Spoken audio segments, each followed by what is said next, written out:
We have an update on the breaking news we reported at the top of the program. In a statement released just moments ago, the U.S. military says that an airstrike by the U.S. has killed a commander belonging to an Iranian-backed militia group believed to be responsible for strikes against forces in the Middle East. The U.S. military says that there are no indications of civilian casualties at this time.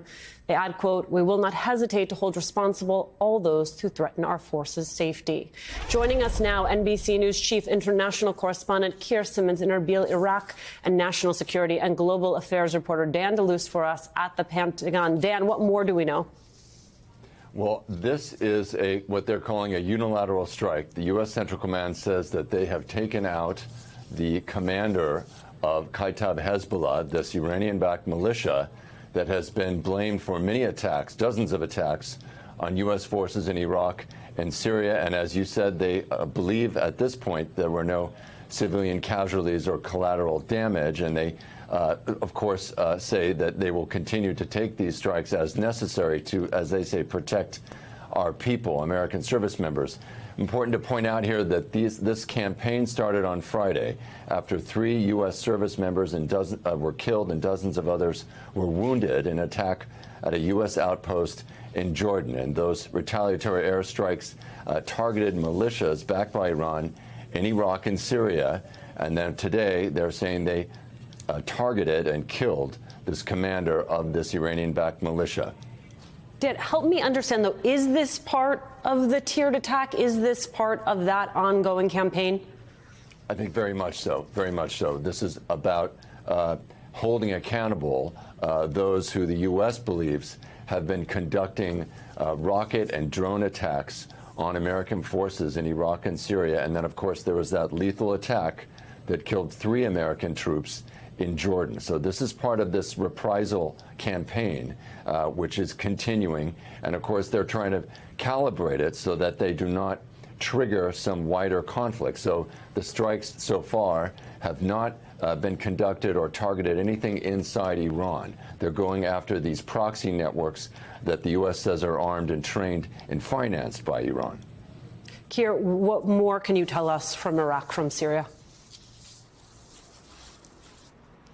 Well, Alicia, in Baghdad, the first we heard was of this explosion, a car on fire in eastern Baghdad. It's in a mixed neighborhood, Sunni, Shia, Christian. But as Dan was reporting there, it looks like this hit a vehicle that was carrying members of Kataib Hezbollah. Now, one of those killed is Abu Bakr al-Asadi, and he is a leader of that group as far as we can see. This is being reported on Telegram channels. So, you know, we have to get confirmation from the US that, if you like, they hit who they intended to hit. But it does appear as if what has happened here is that the US has specifically targeted and assassinated a member of a group that they believe is responsible for that attack on Tower 22. And just to add to what Dan was reporting there in terms of what CENTCOM is saying, what we're being told by people, eyewitnesses, people in Baghdad who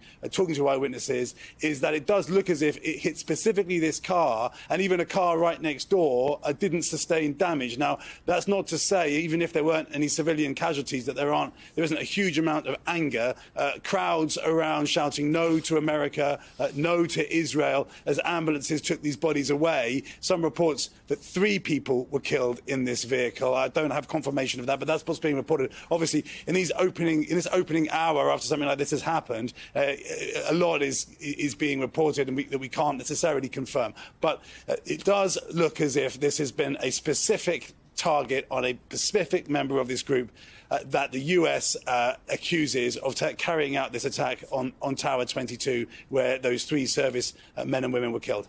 Dan, what more can you tell us about Kataib Hezbollah and or this senior military commander? The commander, well, this group is one go ahead. Of quite a number of uranium. Oh, I'm sorry. No, go, Dan. Fire away. Keir, let's start with you, and then we'll bounce over to Dan. Sure. I mean, this group is one of many Iranian-backed militia. It is under a umbrella group here in Iraq, and it has been. These groups have been continuing to carry out attacks on bases sporadically, even since those US strikes on now just last Friday. So there's. This is one of many groups that are backed by the Iranians. They have some autonomy, but ultimately the US clearly holding them responsible for what happened at Tower 22. Dan, what more can you add? No, I think the problem is here, the challenge is going to be, does this actually deter and halt these attacks from these Iranian-backed groups? So even if they do succeed in killing this commander or other leaders of these militia groups, does that mean that these attacks on U.S. forces stop? And it's just too early to say, but it's a very difficult challenge because there are years of this kind of thing going on. Iran uses these proxies to sort of exert influence and create huge headaches for its adversaries. So it's too early to say how effective this will be over time. And again, I think the administration is really putting its chips on the idea of diplomacy, that they can help forge a ceasefire between Israel and Hamas, and that will reduce tensions, and that will sort of take away this, stop this cycle, this escalatory cycle we're in right now.